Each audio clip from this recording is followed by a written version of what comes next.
Easy people. We are your hosts, Taylor and Enrico. This is Unfiltered Conversations Global. where we have the conversations that you want to have, But you don't. we have the conversations that you should have, But you don't. and the conversations that you overall just avoid. So jump in with us today for this episode of Unfiltered Conversations Global. Enough definition, because depending on who you are, dating could mean something very different. To one person, dating means I'd like to invite her over to my house to sleep with me. Well, kind of like what you said earlier, how the advice you give a lot of people, which I've heard you give, is basically establish a friendship before you establish like a romantic relationship, because it just makes you have a better foundation to really knowing the person. And I think we got that in multiple different ways, because one, our families were friends for a really long time. The description, the verse is escaping me, that tells us that we're to love sacrificially, and we're willing to give all. Because Jesus didn't expect anything in return. He gave all, and our response to him is out of love, and which is just a model that I also didn't understand until I got married. The relationship that Jesus describes himself being the groom and his people as the bride, and he loves sacrificially. He was my one and only, but also around that time, it was still the wave of the true love waits and the purity culture, and we were taught at a very young age that you don't have sex before you get married. You know, it's almost the worst thing that you could ever do. Yeah, I'm like, wow, this is. I think you guys should write a book. I was embarrassed about myself. So, I mean, even going back to the how have you changed, throughout this whole process, I feel like I have changed a lot from who I was at the beginning. I don't know how you feel about if I've changed. I feel like she's stayed fairly the same as far as like who she is Since we started dating. And I mean, you've changed in little ways, Right. But the intimidating part was I was being honest about myself, and where David plans and knows exactly kind of like what his plan is with this woman and what he's going to ask her parents and write down the list and what he's going to do in 10 years. I didn't know any of that when I was 22, and I didn't know any of that when I was 26, and I don't know how much of that I know now, going to be 28 later this year. And I had to be honest about that, especially with Chris, asking me that in that moment. And I think part of the reason Chris was so intense was because I've done my own podcast, many episodes, and he was wanting to know if I was good at having a conversation and keeping it to myself, like kind of covering who I am, or if I was being real with him. So obviously your guys' situation and confidence has been pretty well displayed. Wanted to be done with high school, wanted to be done with everything except being married. David was all planned out, and you have the retrospection of being able to see that it all has worked out and that you've grown with this person. So it's almost useless to ask you those questions. But for you guys, how these are a bit tougher, because I know that this is going to be, somebody sitting there 32 or 28 or whatever. Like, how can you be confident at 20 years old, almost 28, that you're going to be locked in with this person the rest of your life? Are you asking like when it comes to like if it would ever end, or if No, you're like, making the right decision and it'll go well? Yeah, Because like a big part of me not, I mean, well, I can talk about like divorce for a second. Is like in our families, like just I know in like our upbringing, like that is just not something that we would do. We both were raised in like Christian families and have good morals, and we both have stuff that we want to do and pursue with our lives, and like divorce, that just is not something that's Not an like, option. yeah. But when it comes to like confidence in the person, I mean, similar to what you were saying earlier about how, I mean, a lot easier said than done about knowing the person when they're like, kind of like what you were saying about the destination. And how you don't really ever like arrive to a destination, even though that's what it feels like. Even though maybe to us it feels like, oh, you guys are at your destination, you've arrived, your kids are, you know, mostly grown and, you know, driving and leaving the house and getting married and, you know, going to be graduating high school and stuff like that. But it's like you don't ever really like arrive. And so finding somebody who is headed in the same direction as you, and it's just like, oh, like, you know, we want the same or Same really things. similar stuff in how we want to live our lives and kids and, you know. I think it's that be honest about that, and make sure you're honest about that. And I don't think you're ever going to be, you're never going to be able to say with full confidence, I know for sure that, you know, this person is being completely 100% honest with me and upfront with me and is always going to be.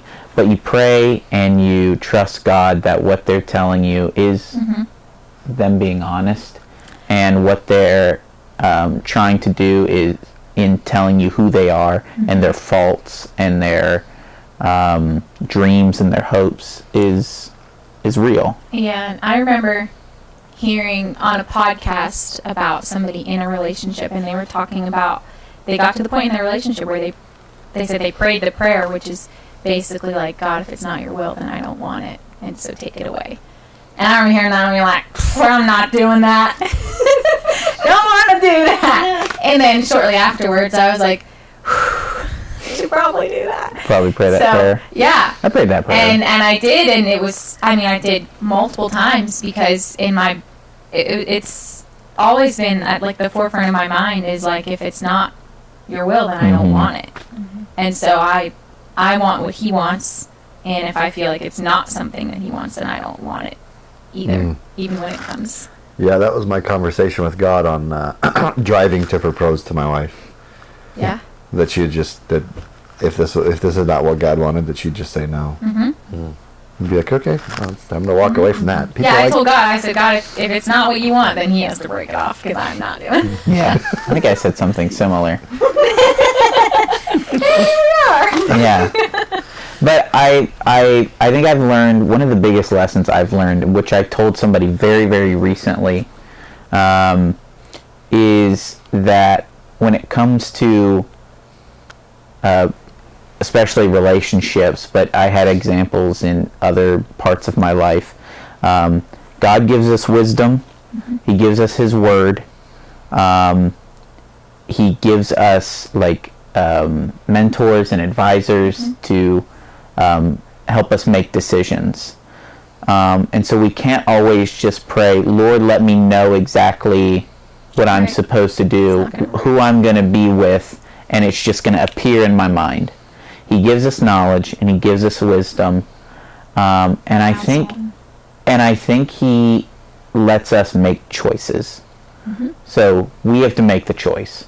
This person meets all of the qualifications, checks the boxes, loves God, and then you choose.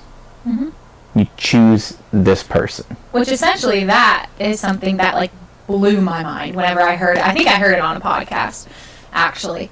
And it was just like, you have the Bible, you have, you know, biblical mentors or counselors or just people in your life that can give you godly advice, And then ultimately God says, like, you get to pick. Like, Yeah, I you get gave to you pick. the choice. I'm not going to arrange your marriage. And, you know, like, I gave you wisdom, so use it.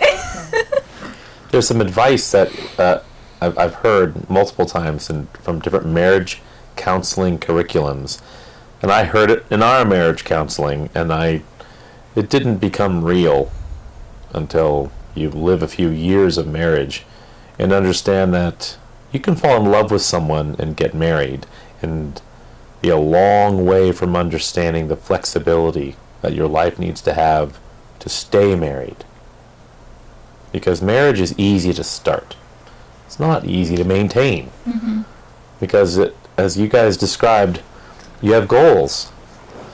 And I have a real funny example. I had a goal, and then I lost my job last year. So I got laid off. That wasn't in my plans. But It wasn't in any of the chapters in the, my book. the first year of our marriage, Stephanie came to me and said, I really feel that we need to move somewhere far away. And we moved. So our life changed, and there were quite a few times that it changed a lot. But I think what I learned through that, and this is the advice that came is that when you are working together at a marriage, this is the 50-50 and 100-100, and I didn't understand what it meant. And that's when two people are in a relationship. It's commonly seen in friendship, and you learn this real easy. Like when you go and sit down at a restaurant, you split the bill, right? Where you pay half, I pay half. And oftentimes people think relationships are like that. So I'll meet you halfway. You meet me halfway. And the piece of advice that was in this counseling book was you have to be willing to go all the way, especially when your spouse can't meet you half the way. So you need to always be giving 100% all of the time, and your spouse needs to be willing to do the same. Sometimes it winds up being 70-30, 60-40, but if you're not willing to go all of the way and you're coming halfway, then you're holding your partner accountable, which isn't loving. And oftentimes creates a rift in relationships. Now, you look at a book and you're like, oh, okay, that kind of makes sense. And then you live your life and you're like, oh my gosh, this is hard. You know, I'm tired, they're tired, and we want to fight about something petty. And it doesn't become real until you understand that how you are when you're married is not how you're going to be in year 1, or year 2, or year 3. Every year you're going to change, and you're going to be different, and you're going to have grace on your spouse, and they're going to have grace on you, because both of you are in constant state of change. There's things that you like that are going to be different. Your job might change. You might have another kid. You might have a different house. You might have a frustrating friendship. It changes so much, and if you're not willing to meet your spouse and to change together, and maybe that's one of the other reasons I really like getting married young. Maybe an increased level of flexibility and understanding that my life isn't rigid yet. I'm willing to establish habits, and then we can establish habits together. So that if I want to change my habit, I can tell you. But if I've established them for a decade, and then I get into a relationship, and you have an anti-habit that conflicts with mine, I like to eat dinner at 5 o'clock sharp, and you eat at 7. How's this going to work? Simple example, but when you get married younger, you don't have any of those. And you're willing to sit down and say, well, hey, let's come up with them together. Let's come up with these traditions together. And sometimes you have to work on that communication together to make sure I didn't know how to tell someone my thoughts about something, and you wind up figuring it out. But it took a lot of years to understand what that 100% meant as a spouse, when you had to be willing to give all, to cover when your spouse can't give anymore for one reason or another. Maybe they're emotionally drained, maybe they're exhausted, maybe they're just at the end of their day and they're not going to meet you halfway. What that means. I thought it was 60-40.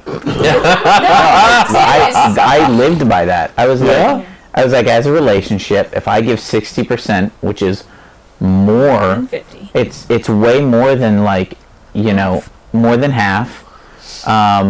If you give more and expect less, if both people are doing that, then everybody will be happy. Which you told me that earlier. Which I told her that. I You're said, like, I think 60-40 I is said good rule. 60-40 is like one of the best rules because you give way more. You guys will talk later. You expect way less. Just wait. And then I don't know at what point. I remember it was when at least I was living, whenever I moved out, because I don't remember why, but I remember being in the kitchen of my apartment whenever you were like, remember that whole 60-40 thing? Well, I'm kind of rethinking it. I think it's more I said it's 100%. 100%. I said I think it's 100%, and I think the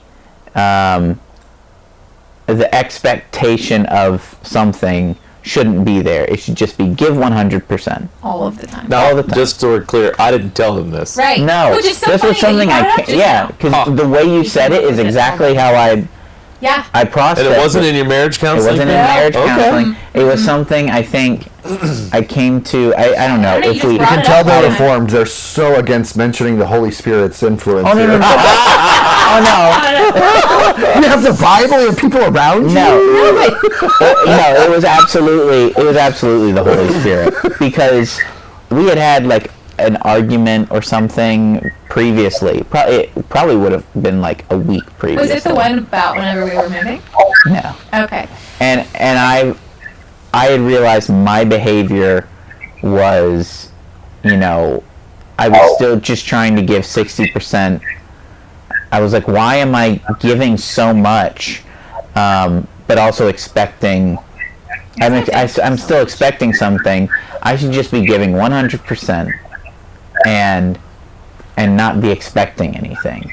And that is from the Holy Spirit. Mm-hmm. And I think that even goes to what you were saying earlier about how you've changed since the beginning of our relationship to like now. Mm-hmm. I think at the beginning you're like 60-40, obviously, like that is so smart, like that's what people should do. And then it's like an aha moment. It's like, wait a second, that was all wrong. You should get. We're done with this 100%. now. New rule. Expect nothing. Yeah. New thing. Yeah. So it's right out of Scripture, though, right? It's a numerical version of what Jesus said. That you are to love like He loved, and be willing to. So it's the description. The verse is escaping me. That tells us that we're to love sacrificially, and we're willing to give all. Because Jesus didn't expect anything in return.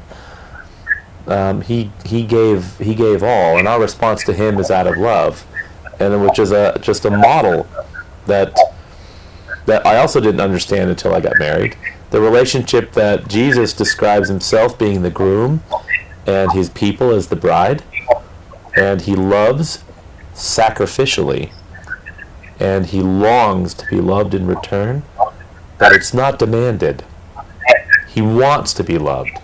And He showers His love on us and anticipates and longs to be loved back. But remember He said He died while we were still sinners, which means He gave 100% at the time we could give nothing.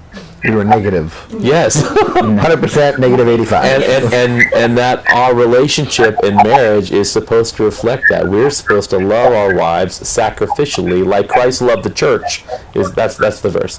That we're to love our wife like Christ loved the church and gave Himself up for her, which demands that we give all. And now that was a specific call to husbands, that we are demanded to give all. And I think partly the reason that's commanded to husbands, I think ladies have a bit of an easier time with a heart to serve their husbands. It's one of the ways God molded and created them. And guys, I think, forget that they also need to serve their wife in return. So I think one of an important barometer, I think, in marriage, but also an important foundation laid before you're married, has to do with sex.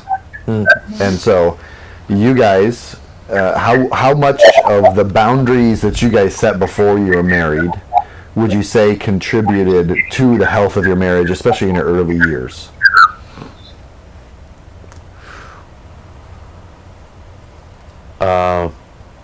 I think it was substantial. I remember a lady I worked with who I told I wasn't going to kiss my wife until we got married. And her response was, well, then how are you going to know if you're compatible? And I said, well, I'm a boy, she's a girl. Things fit. And that's how it works. I mean, you don't need to figure it out. It's like it was a trial period or something. I think there was. I didn't realize how significant it really was until I heard about the pain and scars that other people had in their relationships, and understanding that was something that God blessed us with avoiding. I was clued in early into my own. I knew my own sinfulness, and I acknowledged my sinful heart. And I did not actually. We crossed one line for me initially. Is at one point I wanted to stay so far away from her. I didn't want to hold hands, and she was like, I want to hold hands. And I was like, I don't want to hold hands. Because it wasn't that holding hands was a sin. Pray about it. But I knew my heart. And I did not want to even come close. So it was a matter of sticking up enough boundaries for myself to make sure that I avoided a line. Because I saw maybe there was some people in my life at the time that showed me what pain was like. And I think of two. And I saw pain. And I saw the result of those mistakes. And I didn't want those mistakes. I didn't want the pain from those mistakes. And I realized God said, avoid them. Because they're bad. And I saw other people make those mistakes. And it was painful. And I thought, okay. So let's avoid those. Let's avoid sex. Tell about how you did that. Stephanie, share some of the rules you had, or besides the hold hands. We found out you shot that one down. David mentioned that he saw the pain that other people experienced with going too far physically. Mine actually started when I was like 12 or so, and I actually felt God, the Holy Spirit, telling me that I was not supposed to date. Like, I just saw what Chris was going through with different girls in the youth group and stuff, and God was like, I don't have that for you, and I was like, okay. And throughout the later part of middle school and early high school, it was difficult to look around and see couples, like, those two are together. They're holding hands. That's really sweet. I kind of want that. And God was like, God. Fourth base. Yeah. God. I know. Off limits. And God was like, that's not what I have for you. And so I kind of made a deal with God, and I said, okay, if I'm not to date, then I want the first guy that I do date to become my husband. And God bless that. He was my one and only. But also around that time, it was still the wave of the true love waits and the purity culture. And we were taught at a very young age that you don't have sex before you get married. It's almost the worst thing that you could ever do. And how dating was only to be used for marriage. And the concept of that I think, has some wisdom in it. Just how it is executed is, it's where the questions come in. But I had felt from a very young age, again, that I wasn't supposed to be kissing. And so that was a barrier that I had, was that I didn't want to kiss my husband until my wedding day. And through our courtship and our engagement time, we actually spent a lot of time in groups. That was where we interacted and we dated, was within groups. And so we we rarely had like time alone without somebody walking around us or whatever. So we didn't really have the opportunity to kiss or make out or go any further than that. And so yes, holding hands was a big win for me. So would you go see movies together? If we went and saw a movie together, we would go in a group. We would sit next to each other. I would not cuddle up with him. I do now. I'm married.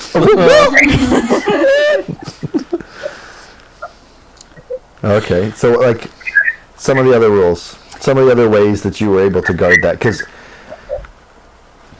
today's culture, whether it be America, whether it be Kenya, you're talking about a body count. Do you know what that is? Mm-hmm. It's how many people you've slept with, being generally double digits, above 20, above 30 by the age of like 25. Right. At the high end of the age to reach that number. Yeah.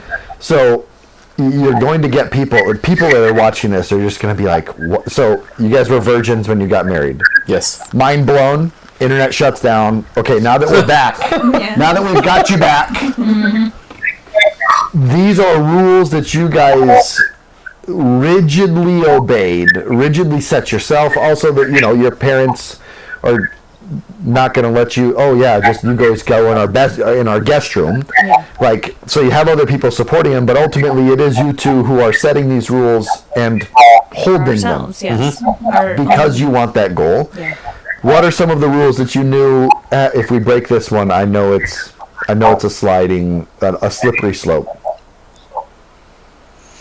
I mean, every one of them can be, but obviously it wasn't hand holding. Right. Yeah. Obviously, so we had some conversations about where else our hands can go. I don't think it was nearly as clearly spelled out as our pastor said to me, which I appreciated. But when we did have conversations about, so can you put your hand on the knee? The talk he shared with me that he would give to all the boys who want to date his daughters was if a modest bathing suit covers it up, don't touch it. That was his rule, and I would argue that as we discussed kind of where hands go, we probably didn't get nearly as particular as we probably should have. But having accountability in groups helped a lot. But I think physical touch, it's a slippery slope. No matter how, so having no kissing was a good physical boundary. The gate's real far back. Sure, right. But holding hands is, all right, what else are you going to touch? Back massages or, were not a thing that we did. Yeah. And just abundance of touching was kind of looked down on. Or that was something that we tried to avoid, like long hugs. Like, we didn't count the seconds that we hugged or anything, but it was like we could tell when, that was too long. It was, People, I'm telling you, people are... computers are resetting. Okay, so that's like unheard of or unseen of. Right, Eric? Like, come on. Even in Kenya, where it's like you don't show affection in public a lot in Kenya, especially non-urban situations, this is still like... Go ahead, Eric. Yeah, I'm like, wow, this is... I think you guys should write a book. Well, let me tell you something that happened 2 Sundays ago, and... No, it's okay. You're married. You can hold hands now. No. It's the opposite. That's just it. Yeah. We've been married for nearly 23 years, and I still love holding her hand. That's still special to me. And we were holding hands. I don't think all of our kids jump out of the car and run into church without us. That happens every time we pull up. But we wait for each other because we like being together. We were best friends first, and then we fell in love, and then we got married, and I still will hold her hand wherever we go. And somebody came up to us, a married person, and said, "Oh, I love seeing you hold hands." I'm like, that's. I'm always holding her hand. I'm just not doing it in the podcast so we don't get awkward. But I love holding her hand. I mean, we know it's third base for David. No, it's actually funny. I don't know if I told you guys this, but one of our close friends said that she didn't really know what true love looked like until she met you guys. And she had her own parents. Like, she had parents. Not like she didn't have parents. Her parents just weren't... they weren't like you guys. And so she was like, I didn't really know what marriage was supposed to look like or love until I How met affection her is poured out in a marriage. Yeah, that was Anya. And so she was like, yeah. And everybody I talked to. So those sly little kisses that we do in the kitchen are. Oh, she talks about those. She talks about those. yeah. So after getting married, I was not ashamed to show affection in public. I wanted to make sure the affection wasn't inappropriate, but I was proud of my relationship with her, but I did not ever want to appear that I was taking advantage of a girl because she wasn't mine. We gave ourselves to one another upon marriage, but if something happened and our relationship needed to end, and I had taken some of her innocence, that's something she's not going to get back. I mean, I literally felt like it was stealing from something from the store.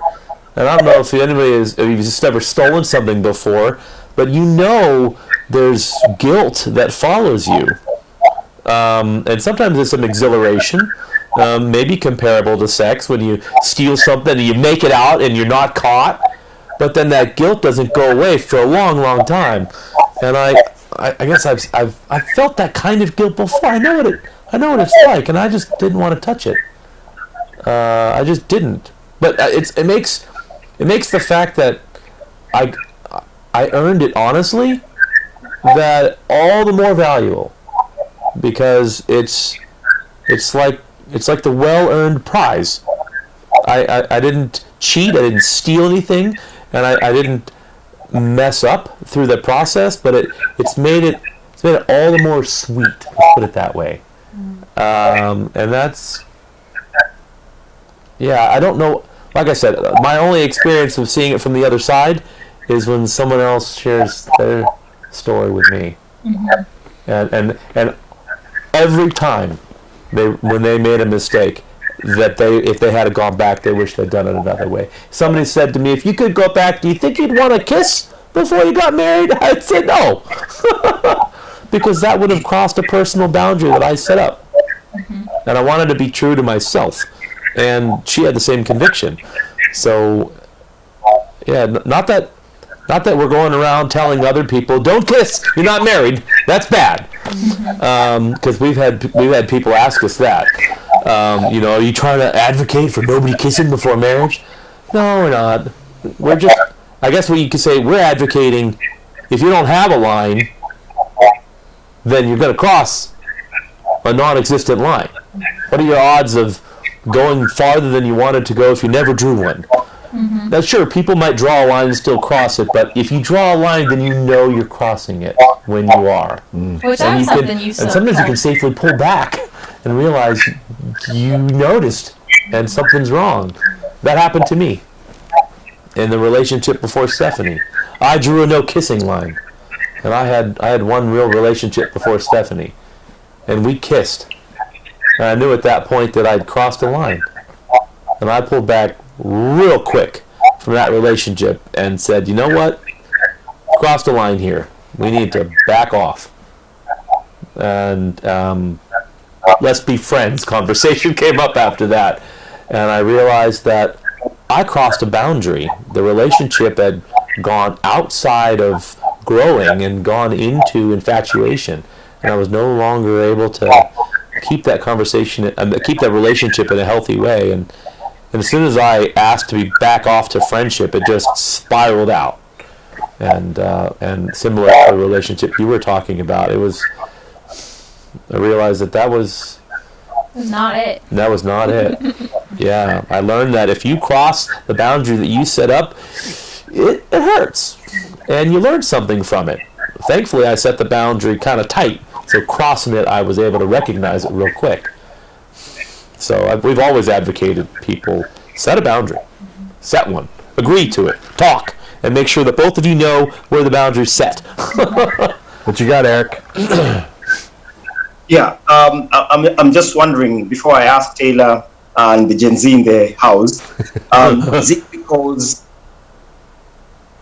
she was too young?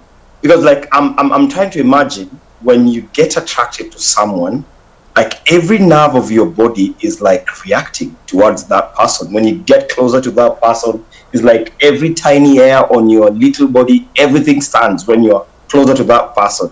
And yeah, there's something that you said about like the making a relationship public. I think probably that did help a lot because like the relationship was not hidden in many circumstances.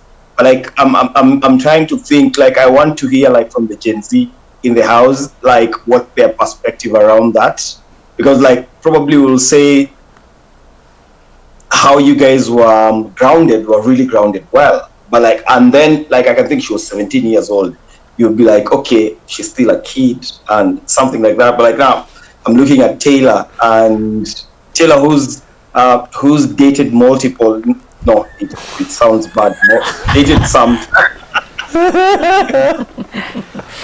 multiple. The most experienced one in this room. Yeah. I don't know, he's born again, and I know I know him very well at this particular time. Like for you guys, how have you managed to remain pure? I don't know if you're pure, but like you let us know, how have you managed to be pure in that particular instance? Because for his case, I can understand, but for him, he was older enough, like I really do not know, like Stephanie was your first girlfriend. Second. Third if you count Technically mom. third if you count Francesca. Oh, there was a lady named Francesca, so possibly 3, but for sure Stephanie was the second. On Steph's side, we understand she was 17 years old. She got married at 18. Like if I was dating someone, of course, I'll try to avoid everything. What about these other people that you interacted with, and because viewers want to know that, because many viewers will be like, wow, this is not possible, because like nowadays there's test driving.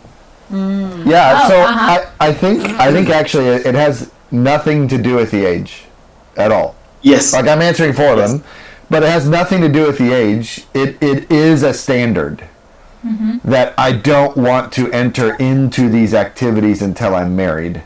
And it has nothing to do with the fact that my sister was under the age of 18, so technically a child. So if something would have happened, then it would have been statutory rape, and he'd have gone to jail. Like that's It's your moral. almost peripheral, because at the core, that's not where I want to go. That's not how I want to operate. That's not how God has us to behave. And so, the age that she was, I don't think it's a factor. No, it's the standards. It can be a factor. The reason being why it can be a factor, like I'm looking at it at the Kenyan perspective, where like most of 18 years old are perceived to be very young. Yeah. But like some of them do engage in sexual activity, by the way. But like majority, like you'll easily find a lot of virgins around that age. Okay. Wow. Yeah, around here, I think it's Maybe. in high school. I think is when Yeah. most people lose their virginity is in high school. I looked it up a little bit ago. Even the average age among is 17. Christian people, Yeah, it's pretty young. yeah. Like and before marriage. It's almost like you should expect it in the person you're dating. Like you should probably expect that the person you're Yeah. going to marry eventually, or the person you're dating, or the person you're thinking about, you should probably just expect that they've slept with someone else because of how normalized it is. Even as a Christian, when you're talking about like I mean, I've heard getting stories. married, they're like, well, you should probably ask, figure out. I had somebody ask me, like, does she know about your past? I said, what past? I mean, I've talked to other girls. Right? What? I've never kissed any other girls. Never been with any other girls. So yeah, she knows my past. And I know her past. And Exact same. and I know she kissed a boy when she was 8 years old. And I haven't found him yet. But I will. I will find him. So again, reboot your PCs. We have two virgin Gen Zs here. Again, welcome back to the podcast. We just want to thank you guys for coming by. Because again, this is mind-blowing for especially dating scene in Kenya, even dating scene in America. So in your guys' relationship, jumping away from the 1990s here, jumping into the modern times, what have you guys found? What'd you say? Everything. Yeah, I just want to hear their story. Yeah. So how you guys have established your boundaries, how successful, what failure has looked like, if there is failure, how to come back from it, that side of stuff for you guys. Yeah, I think, for one, I definitely think it was good and beneficial, like you said, that we were long distance for over a year. Because then our relationship had to be purely saying it like that. Because intellectual, like it you is. said. It forces you to talk. Right. Which It's not I like, could hey, never... how are you? Yeah. Like that just can't happen. It's just, hey, How are you? how are you? Which neither one of us had dated anybody else, and so dating long distance was really our first experience with dating. And since you moved here a couple months ago in September, very end of September, and then not having to be long distance, I can't imagine what it would be like for people who start out dating normally and then they have to switch to long distance. Us starting out long distance made it a lot easier, I think, than for people who don't and then they have to become long distance. Because people would like tell me, they'd be like, I don't know how you do it, and I'm like, it's all I've ever known. So it's like, I don't know, and just it's what it is. Like, it sucked whenever you would visit and you have to leave or whatever, but it was just that's what it was. So Except for the last few months. Yeah. So did you guys formalize similar to 300 miles back couple over here? Did you guys formalize similar systems, gates, boundaries in place to say these things are out, or is it much more of a They do hold hands. We do hold hands. Actually, you asked my dad the day after. Like the day after we were officially dating, after I had talked to them, I was like, "Can we hold hands?" Mom's like, no. I heard her from the living room saying no. I didn't know if she was serious or not. forgetting her own past? I know. Well, okay. The other funny thing is, I knew that, for example, like they didn't kiss until their wedding day, and to me, I was like, that is so weird. I'm like, That's She said baloney. I said, Ridiculous. I'm like, I'm not doing that. I'm not having your first kiss be in front of like 300 people or however many. But like thinking it was so weird, like looking back now, I don't think it would have been weird. It kind of makes me go like, aw. Like, Yeah. part of me is like, I wish we would have done that. Yeah, I wish we would have done that especially if you're getting married like really soon. Yeah. Yeah, there's no point. I don't think there's any. You're not missing out if you wait till you're married to kiss. I mean, if you're waiting like 3 years, If you date maybe for a really like Yeah, but that's stupid. I mean, like, let's all We agree. can talk about that if you want. Long engagements. I'm still mad at my engagement wife is for the 11th month engagement that we We lost. have 6 and we have 9. My goodness. I would like to point out that long engagements, especially if you live close to each other, can be a stumbling block. Yeah, I mean, I was talking with some guys at a men's retreat. I'm just like, you guys have been dating for 3 years. Like, what are you waiting to figure out? Like, you know or you I don't saw know? this girl and she's been dating her boyfriend for like 6 years and she's like 40. And I'm like, You don't have time for this. what is she doing? And she's like, I don't know. I just keep hoping that he'll propose. And I'm like, Time to go. girl, it's now or never. Later, dude. Like, Yeah. you haven't done this. Yeah. I agree with the long engagements. Yeah, it's I mean, when you say when you know, when just you get say, married. "Will you marry me?" and the other person says yes, It's because it's time to It's get at that time that you both know and have agreed that you're ready to be married. So the length of the engagement is to just plan the wedding. Yes. If it lasts longer than that, I think ours then was to too your long. point, the stumbling block, it's going to become I don't a want to get married. temptation. You're I going think to we justify in your That mind. was my We're going wife. to get married anyways. I think we Okay. should have gotten married But like. did you really want to marry a teenager? I would have been 19. That was my goal. Okay, so Like literally, no. I literally like Seriously? I never thought I'd get married, but two, I thought if I do get married, like I want to be a teenager, and then I hit 20, and I was like, well, that can't happen. Dude, me too. Maybe So I now can I'm like marry a solidifying teenager. in my head, like I'm not getting married, but then I was like, okay, I'll marry a teenager, and God is yeah. hilarious because Bonnie turned 20 7 days I turned 20. before I got married. I turned 20 like 2 weeks before we're Before the day we got married, literally 7 days, she turned 20. So God's just like, your plans are ridiculous. It's like my plans are. Yeah, my mom was married on her 19th birthday. So word of advice to everybody out there: don't do that. That was something she told me. Don't because- get married on your birthday. Yeah, because there's 2 events that you have to plan out for that day: a birthday event and an engagement event. It is. Anniversary. Yeah, anniversary. Yeah. Yeah, anniversary event. That is. So you guys have had a 6-month engagement. Yeah. Okay. November 9th, I think, was when we got engaged to April 5th. Yeah, 'cause it was the week after my sister's birthday party. Okay. And And she you was- guys, and you're saying that's too long, but you're like, that's how I need that so for wedding planning. Ideally, in my brain prior to this, I was thinking like, I feel like 4 months is enough time. Okay. But 4 months would have put us at. Winter time? You can't get married in the winter. That's She just- ludicrous. So I was gonna plan for May, but then we got moved to April. Which is fine, but I didn't want it too close to my birthday. Or mine engagement, or your grandparents' engagement. It was actually gonna be on Nalia's birthday. That was the date that we were like, look, the numbers look real nice So together. 4 to 6 months. Yeah. You would say closer to 4. Yeah, Yeah, because I mean, yeah.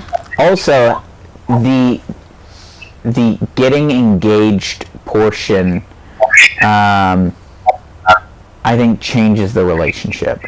Like similar to what I said about the whole, I was now like 2 feet in. Yeah. Like I was still So- a little bit out up until. So I would say boundaries that I had, I let slip, and made mistakes I shouldn't have. And so, when you get engaged, be sure to be more vigilant about your boundaries. Yeah. People always told me it got harder once you got engaged, and I was like, well, What? No, that's crazy. It'll No, be there's- exactly the it's same. exactly the same. We're just living in the same town, 10 minutes away from each other, planning on getting married. What's the harm? Yeah, it's like, I think it's silly to neglect the power of the sexual drive that we have towards Correct. who we're getting. I mean, it's Yeah. like, especially for guys. Like girls, it's like, as you get to know him more, it's like, oh man. But for the guys, it's like day 3, like, hey, how you doing, And so there's that side of it when all the modern side is like, well, yeah, that's such an important part, and that's so you have to figure out this chemistry. That's why you sleep together beforehand. But like, there's a reality to it that, like, even in the conservative Christian world, it's like, no, we're not going to ignore that attraction is there, and that reality is there. That it's like, yeah, great wedding day, but honeymoon. Like, I'm way more pumped for the honeymoon than I am the wedding day. Like, do I want 500 people around? No. We got married. I want to leave now. Like, there's a reality to that because it's like, this is something that is a gift that I have worked for, but it's a gift, and it's there now. So we're not And coming you to church saved with it. you guys? Yeah, for real, it's like, yeah, so the reception, that's for you guys to get to know each other. We're getting to know each other over here, like, that's the mindset. I think that's a reality with the engagement. It's like, when you start stretching that out, it's like, no, this is a person that I have strived, whatever. I have strived for, and they have accepted me, and our families have agreed, and we're going to become one in 2 years. Bro, I don't know why people do that. It's like, what? Like, why not 2 weeks? Like, we can get a hall and we can get flowers. I know and- someone that did it in a month. No, I mean, I've Really? heard from lots of people that it's like that. And if we didn't have 500 people at our wedding, You had 500. we would have had it quicker. We only waited because I had to graduate high school. Yeah, that was your parents' fault. Which is why my wife and why my sister hated high school. You are what's holding me It was, back. I was gonna say, that was what was keeping you from getting married. We had friends that met in August and were married by December. Yeah, that's And they were like they get 18. married and 10 how old years were they? after married kids. How old are they? How old were they? 30, 30 they were and 19 and 20 when they got Yeah, 19 see, and 20. That's yeah. People again. still frown People upon are blown. Their minds are blown on it. But Yeah. for me, it's like when you know, why would you wait? Like especially in. They were long I distance. think part too. of the reason that a lot of people can't understand the married young thing has to do with faith. Because when you're very serious about your faith, and it's like that's the key component of what I'm looking for, and yeah, you line up with that. There are so many questions, there are so many what ifs, there are so many risks that go out the window. And then the risks that remain are one that you're going to face any time that you get married. Well, what if, he loses his job and starts drinking and he starts dealing with childhood stuff and then he starts beating me and he's not working, and so now I'm the whole... yeah, that can happen at any time. All of the indicators that I have are that he is this person or she is this person. There can't be absolute certainty. You're always taking a risk. The foundations that I have looked for and that I understand and that I value, that God values, are in line. Yes, they can choose to leave those foundations, Right. like anyone can, at any time. But right now they're in place. And we can work together to hold them together. Right. And so people look at this. I know that there's going to be a lot of Gen Z that are looking at this like, this is insane. You like 19 and 20 in 4 months you're married. Like, that's ludicrous. But again, like, I think you have to look back to these foundations that are in place. And when those foundations are in place, there's a lot of the peripheral stuff that doesn't matter. Like how many kids you want is a big question. If it's between 6 and 8 and you're arguing over that, not that big a question. If it's, no, I want to focus on my career, maybe we don't have kids. What? Yeah. No, I want 6 kids. You don't want any? Like those things being lined up, there's a lot of the stuff that falls away once you have faith. Like once the Bible once you have studied the Bible together, you come to an understanding and a general agreement. Like, things are easy after that. I literally look back at my marriage, and the number of fights that we have had that have been about serious things is our largest fight in our marriage, biggest, literally days Bonnie did not want to talk to me, was over painting our house. Really? Like the color? Like what Literally, color? it was just like, we fight over the dumbest stuff. And it's probably nice. Like, other people are like, no, we fought. But literally, it's like the dumbest stuff become big for us, and it's probably a communication thing. We'll get there. We haven't arrived yet. But I don't know. What are you seeing, Eric?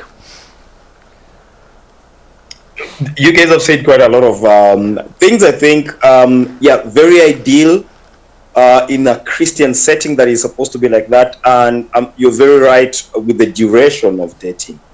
If you prolong that duration, it becomes a bit tricky because the hormones are not waiting. They Especially keep on- when dating young. Yeah. And I think when we're looking even at the Bible, when Joseph and Mary were doing their courtship, you can see the age. And some of us, I think the Kenyan context, most of us get to a point where we've gone to university, we've gone to college, which becomes a bit too late. And some people have been overwhelmed by the hormones, and some of them get to do the test driving and all those kind of things, and that really normally might affect the marriage later on. Yeah. Which I think you guys have articulated that really well. And if for the viewers who are watching this podcast and they're in this space, I think they should look at that. If they're born again, they're Christian, they should try as much as possible to make their relationship open, to meet in public places. And yeah, that's what I'm thinking, like, would be an ideal for you to avoid, and marrying as soon as possible. But like, you guys are forgetting the key and crucial factors, like on this other side, that are usually finances, that normally lead to the delay of weddings, marriages, and all those kind of things. But like, is because here probably we do it in a kind of super massive way. Yeah. Like, So Eric, hold on. How much is your guys' wedding total expenses? Approximately $12,000. Okay, so 12 grand. How much So was your 15. So 12 to 15. So how much was your wedding, Eric? Ratio, all of it. Dowry. so 3 million divided by 129. How much is that? Oh, so 3 million. Oh my gosh. So Wait, you're how many looking dollars at is that? 26,000? 129. Oh, we're about half that.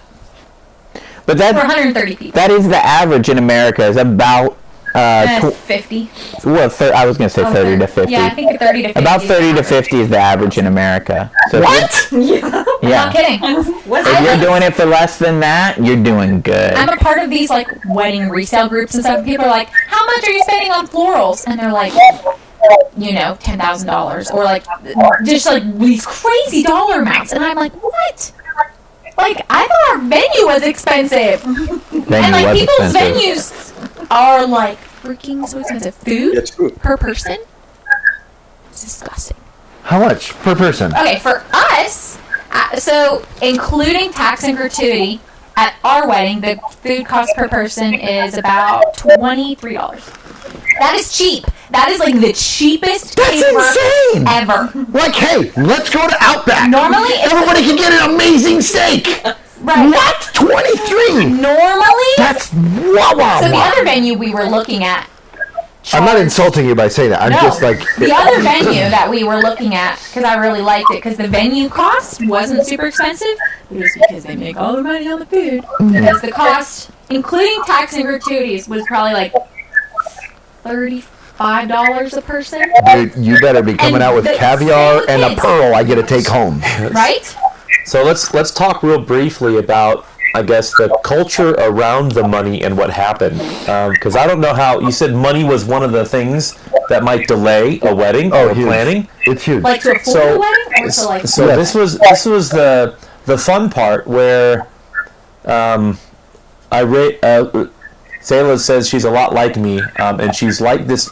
She's like me in the budgeting aspect as well. But we sat down and talked about how much everything was going to cost. They looked at how much money they had, and they said, "Hey, what can you help us with?"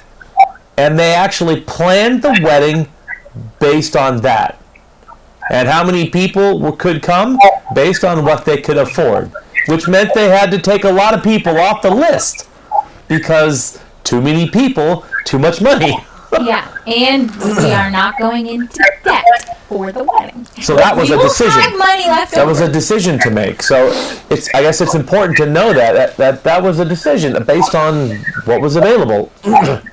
So if you want 500 people at the wedding was going to cost a lot more, but you guys narrowed it all the way down to like 125, 130. Well, yeah, that's what we're at. The invite was 160, but the final head count was around 130. So back to the same, I guess, thing that I described earlier about us wanting to try to live together as a couple, married with one income.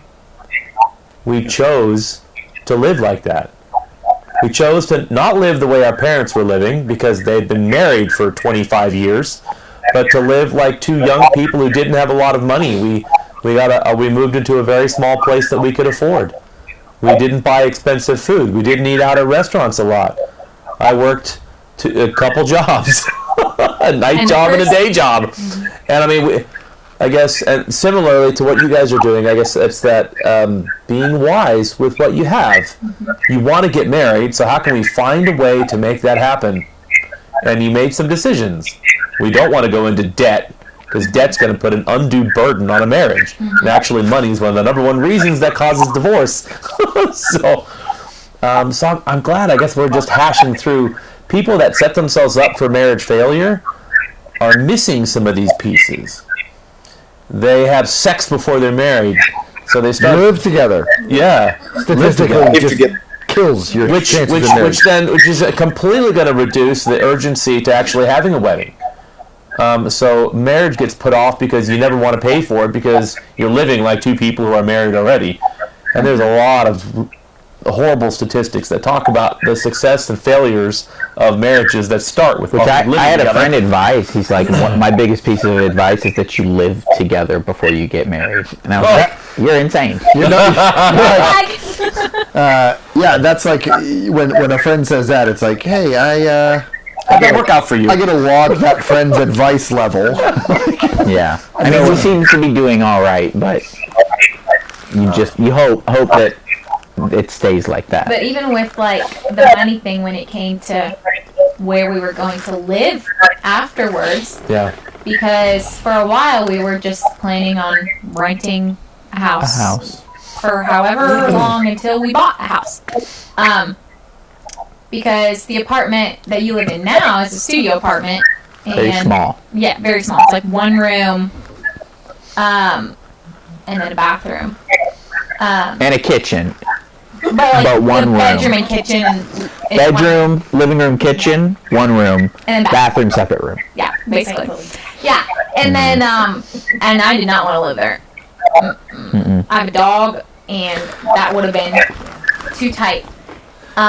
But then you were talking to Chris, Yeah. and telling him how cheap your rent was, and I think Chris was like, oh yeah, Dude, you gotta should do live that. there for like a year and then be able to buy a house. and then he told me that the same day, and Yeah. I was like, I really do not want to do that. And then I had a bright idea that my parents, they have an apartment that they rent to people in need. And it just happened to be that the people that People in need. that the people that were currently living there were just about to move out. And so we asked them if we'd be able to live there for, a couple months to be able to save up to be able to pay for a house or, and they said yes. Yeah. I just appreciate the fact that you're planning. Right. You're talking about tangible things and planning ahead. Yeah. I mean, most of This this is just engineer loves planning. it's common sense stuff. There are other daughters. When those other daughters become available for marriage, plan. You have his heart, you have his hand, you're good to go. Plan! But Yes. yeah, if we were just like, hey, we don't know where we're gonna live. You have an open apartment. Can we live there? I mean, Yeah. you might have said yes, but I think it was probably easier for you to say yes, knowing that we weren't like. Well, I was actually "We're gonna do this determined for a not really long to. time." I was determined not to live at the apartment when I moved up here. I was like, I'm not gonna ask to move into their apartment. I can do my thing. I can figure stuff out. And then I was like, yeah, I guess the apartment's probably a pretty good idea. But it was a conclusion that we came to after, obviously, planning out what we wanted to talking do about it. financially. He said planning. Together. I figured we should all probably say it at least once. Planning. So, Eric, a while ago, and it kind of ties in with the money stuff, but you had brought up the fact that 18-year-olds in Africa typically plan to go to school. And that is one thing that I wasn't sure that was in God's plan for me when I was 18. It was always up in the air as something that I could do, and then I got pregnant. So that got put on the back burner, but now, after being married already for 22 plus years, I am actually going to school, and I'm getting the college degree, and I'm doing all these things without the burden of having to plan ahead or think ahead to when I want to take time off to have kids.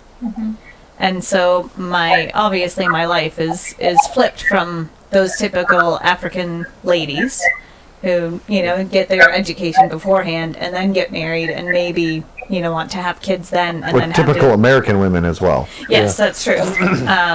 And then they have to balance that work, motherhood, life. And so that was just one more thing that Good point. it was a different way of doing things, how Yeah, it and was just switched. switched over. It lines up a whole lot better biologically Yeah. because Yes, it there is. is that clock. Like Yeah. women have a much shorter time of being able to have kids, so you prioritize what is going to give you. And we've discussed this in one podcast. What is going to give you the longest reward, which is kids, and then go for the shorter stuff of career. And it's super exciting to see you jump into that and diving into schooling. Eric, do you have any final questions? Yeah, like the fact, like I've just noticed the difference in I've just noticed the cultural difference on the aspect of money because of the aspect of employment and unemployment between. Because those are the questions that our viewers are going to be asking. Bro, that's a whole podcast in itself. That's a whole podcast in itself. Money. About, Because I was coming up from that point of the financial aspect, like delaying the other side, the Kenyan side from the marriage versus the US side or the UK side or those other parts of the world. And those are the things that normally leads up to people prioritizing education and then getting into marriage. Okay, so they go into education to be able to save up money for the wedding. I mean, it's a very similar push. Success comes through I was gonna education. say here's like that too. Yeah, well, like if you're not anything unless you've gone to college Yeah. or you've gone Well, to university. there's probably an aspect of in order to be ready for marriage, I have to have been through college, I have to have been successful in a job, and I have life. been a successful person, reached that, sort of amorphous idea of who I am. Before I'm ready to take on the responsibility of another person. And Because it's more to do with like you are able to support that marriage. You're not being supported by your parents. You are the one supporting your wedding. Yeah. And yeah, That I mean, Kenyan guys generally will be between 30 and 35 before they get married, and it very much like in talking to all of them, it's that wait. Like, how could I get married earlier? How could I be providing for a family earlier? But there is also a significant cultural difference in what is considered youth. Here, youth kind of ends maybe 20. Youth groups are obviously till 18. In Kenya, youth is between 18 and 35, or until you're married. And so, it's a big difference in the way that you view yourself. If everyone's telling you you're youth, you're not responsible enough to get married, as opposed to like America, it's like, oh, you're 18, do you have a place to live? Get out. Yeah. Some parents are that way. So even just that cultural expectation of what you will be owning yourself as far as responsibilities is significantly different. And I've had some conversations about is that delaying effective, whether it be employment or marriage or family or whatever, because of that culture. I'm not even sure where it came about, because I mean, you were stealing a bride in your teens and early 20s in different tribes very much early on. So I think it's a colonization / urbanization aspect that has affected Kenyan culture in a lot of ways. But anything else? Nothing much. I think this is amazing. You guys are amazing people.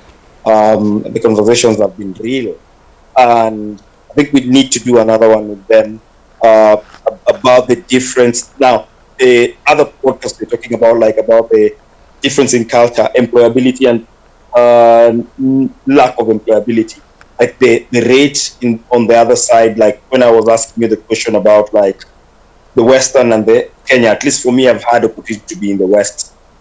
And so I think that part can come in as well, where like most of our viewers will be able to understand, because like most of them, like when I was telling you, they feel like going to the other side is greener pasture. Some of you feel like coming to this other side is greener pasture. So we need to that notion around there. Like for the Gen Z in the house, like I know, I wish I'll send you a message to wish you a very good marriage ahead, and God blessing to you guys. And for wise people in the room, thank you very much for your wisdom. That really will help quite a lot of viewers who are watching and are listening, and those that know that they can really wait until marriage if they take certain measures and put certain boundaries around their relationship.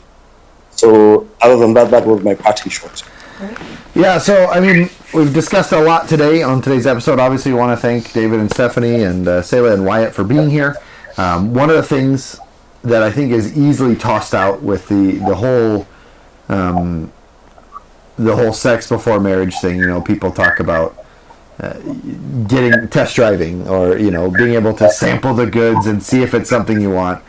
And it's like, me and my wife were virgins. They were virgins. They're about to not be. It comes down to, it's the best you've ever had. So if you wait, then it's the best you ever had. Well, what if they're bad? You do have the rest of your life to improve together.